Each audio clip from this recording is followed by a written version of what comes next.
Nuestro cometido en ese permanente viajar es indagar sobre ese terreno incógnito.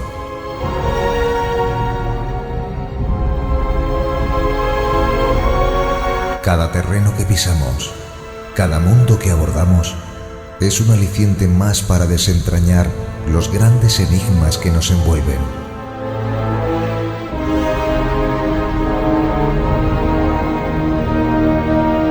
Universos prohibidos nunca conocidos, fronteras imposibles que jamás han sido exploradas, límites insospechados cargados de secretos. Ese es nuestro empeño, desvelar cuanto todavía sigue oculto por esos universos desconocidos.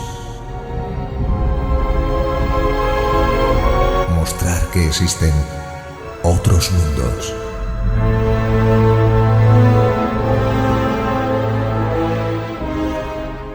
Otros mundos.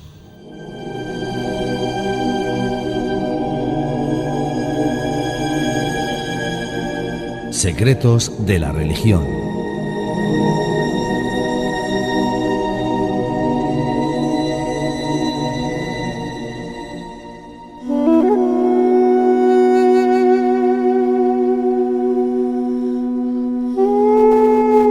Y esta noche en Otros Mundos, en esta sección, en Secretos de la Religión, les hablamos de Baphomet, el misterio templario. Estamos ante una entidad, ante un ídolo, ante una deidad. Eso solo lo sabían los templarios, aquellos misteriosos caballeros del temple que en su tiempo fueron sometidos a juicios por ser considerados herejes. La adoración a Baphomet fue uno de los actos heréticos de los que fueron acusados. Y esta noche, en Otros Mundos, como he dicho antes, repitiendo en esta sección Secretos de la Religión, abordamos con nuestro compañero, con José Luis Jiménez, este intrigante asunto perteneciente a nuestro pasado. Como les he dicho, Baphomet, el misterio templario. José Luis, nos inmiscuimos en este mundo contigo y conocemos esos secretos, esos misterios. Pues sí, Javier. Como nuestros oyentes recordarán, un viernes como hoy, un viernes 13 de octubre del año 1307, el rey francés, Philippe le Bel, Felipe el Hermoso, Felipe IV el Hermoso, pues da la orden de arrestar, lo hace un día anterior, lo hace el día 12 en concreto, para que el día 13 se lleve a cabo, de arrestar a los grandes maestres de la Orden del Temple y a los caballeros que hubiesen en París. Y bien, como no tenemos mucho tiempo y tenemos que resumir, yo voy a ir un poco al grano, en el sentido de que este hombre lo que quería en aquel momento era apropiarse de todos los bienes de la orden, además de también de alguna forma, porque había una ley corrupta que decía que cualquier persona que debiese algo, que fuera deudor de un hereje que la Inquisición hubiese condenado por herejía, automáticamente se saldaba esa deuda, es decir, que ya no tenía que pagarla. Y recordemos que el abuelo del rey, de Felipe IV el Hermoso, había sido apresado en la Séptima Cruzada en Egipto y fue la Orden del Temple quien tuvo que pagar el rescate para que fuera liberado. Un rescate que ascendió a una cifra tan alta que ni reuniendo todo el tesoro de Francia se podría satisfacer.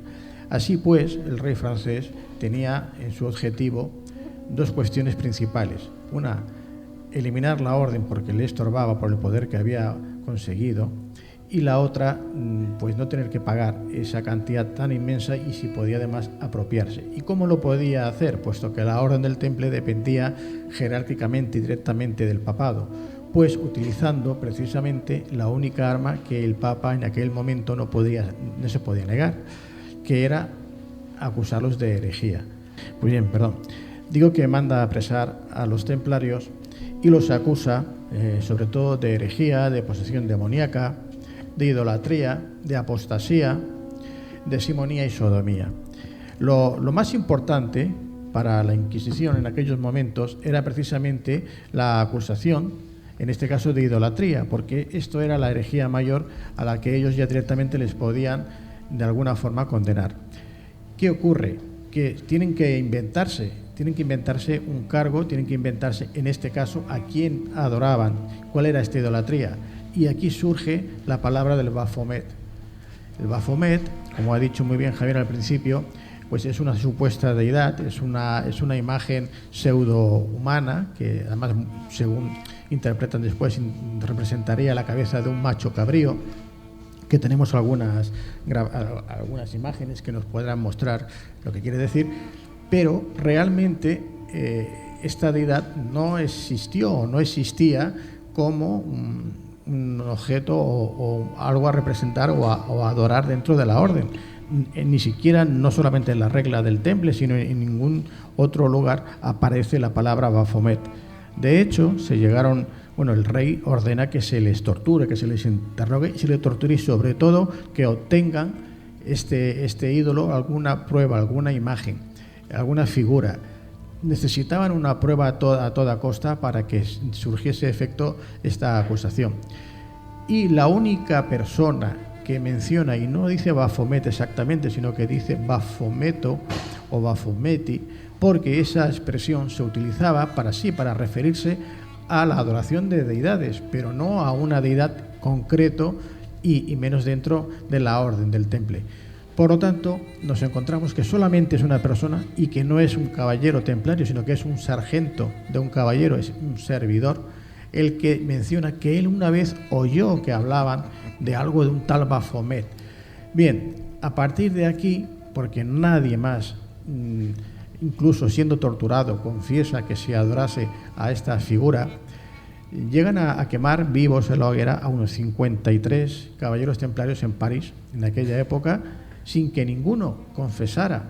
Y les aseguro que en aquellas torturas llegaron a confesar todos los que se les pidió, pero es que ellos no sabían a qué se referían, qué era ese Baphomet, qué era ese ídolo.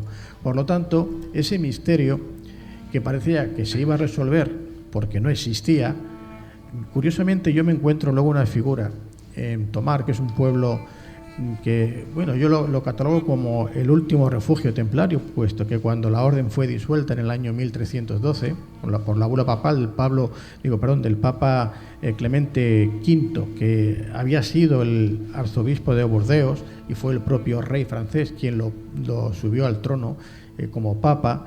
El Papa anterior, Bonifacio VIII, el propio rey, había utilizado este mismo sistema, esta misma táctica para quitarlo de Papa. Incluso lo llegó a envenenar con su primer ministro, Nogaret, que era el que se encargó de llevar a cabo toda esta acusación contra la Orden del Temple. Pues, ¿qué ocurre?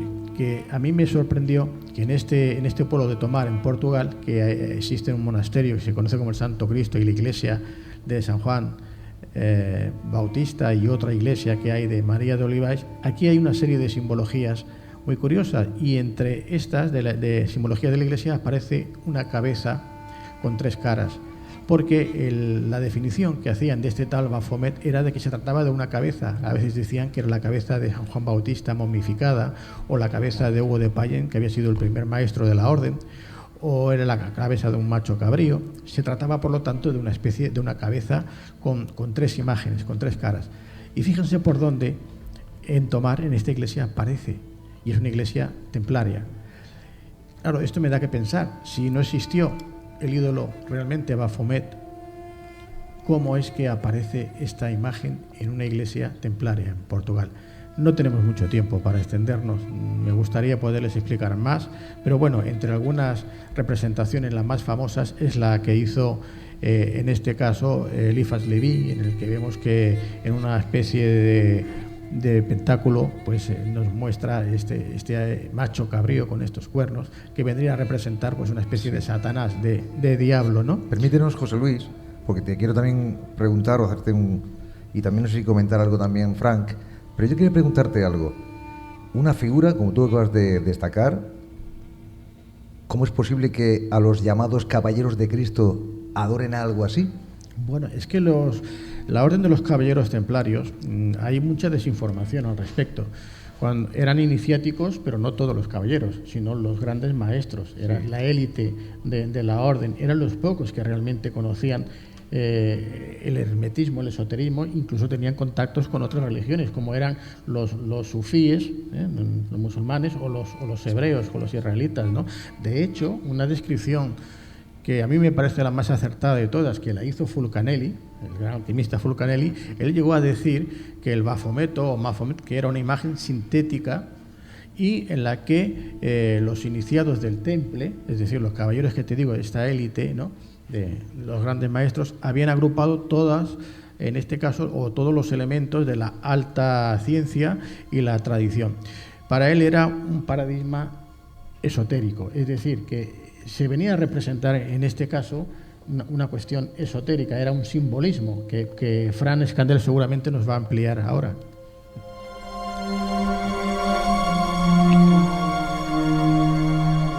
Sí, ahora Frank. Sí, pero primero que todo, muchas gracias. Es un placer estar aquí con José Luis Jiménez, especialmente la primera vez que estamos juntos en el programa. Pues sí. Bueno, en el caso específico de Baphomet, la primera vez que se menciona en este caso que Baphomet es una especie de ídolo, vamos a llamarle más bien símbolo, es en este libro que está aquí, Dogma y Ritual de la Alta Magia, de Gerard Anaclet Vincent Encos, a quien conocemos con el seudónimo de Eliphas Levi. Estamos hablando de la segunda mitad del siglo XIX en este caso. Entonces, ha habido muy buena la aclaración y la exposición que hace José Luis, porque precisamente es en el siglo XX cuando se provoca una distorsión de este corpus de conocimiento, que es además un tratado filosófico tremendo, a pesar de que dice la palabra magia.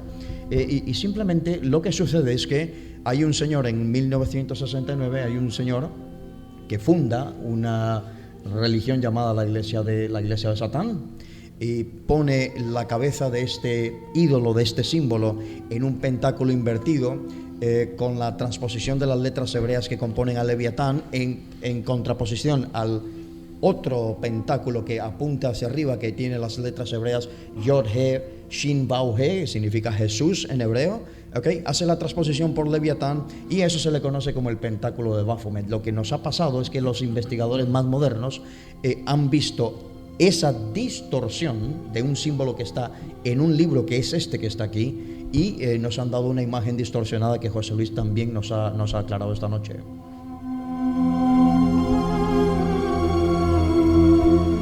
Y envueltos con esta música muy acorde para hablar de secretos de la religión, ya le pasamos la palabra a José Luis, porque estamos ya en la parte final de la sección. Compañero. Sí, bueno, lo que ha dicho Fran resume muy bien. Además, precisamente en este libro que él ha mencionado es donde, de alguna forma, y mediante un lenguaje muy esotérico y hermético, se explica todo este conocimiento que, no, ya repito, no eran todos los caballeros templarios y ni siquiera eran todos los grandes maestres, era una élite y que tenía contacto con otras religiones, con otras culturas. Recordemos que los caballeros templarios fueron a Egipto, estuvieron en la isla de Philae, de allí trajeron la adoración a la Virgen Negra, a la diosa Isis, y luego vemos representada en todos los templos de la orden por toda Europa. Empiezan a construir catedrales y siempre hay una capilla dedicada a María Magdalena. María Magdalena, que para ellos es su señora Notre Dame. Y es aquí, luego lo vamos a ver, bueno, en España hay infinidad de vírgenes. Bueno, en Cataluña tenemos a la Moreneta, incluso la Virgen La Paloma, ¿no?, en Sevilla, también creo que era también morena, negra, y hay muchas vírgenes en España que vienen precisamente de aquella época, y lo que viene a significar esotéricamente era eso, era la diosa madre, la creadora de vida, la diosa Isis. Y bueno, vemos que precisamente pues por esta intransigencia e intolerancia de la Iglesia Católica, pues los propios, vamos a decir, soldados de Cristo, curiosamente, tienen que ocultar esas, vamos a llamarlo, esos conocimientos heréticos, porque efectivamente para la Iglesia eso era una herejía. De ahí estas acusaciones que le lanza el rey. Bueno, ya lo he mencionado, sobre todo era la idolatría, la herejía, también Existían otras más, pero estas son las más importantes. Y yo creo que con esto, pues, de alguna manera explicamos, aunque sea resumidamente, lo que era o lo que representaba este simbolismo, esta figura del Baphomet templario. Y así terminamos con este mundo, secretos de la religión. Y terminamos como hemos comenzado, diciendo, preguntándonos si estamos ante una entidad, ante un ídolo, ante una deidad. Como les decía, solamente lo saben los templarios.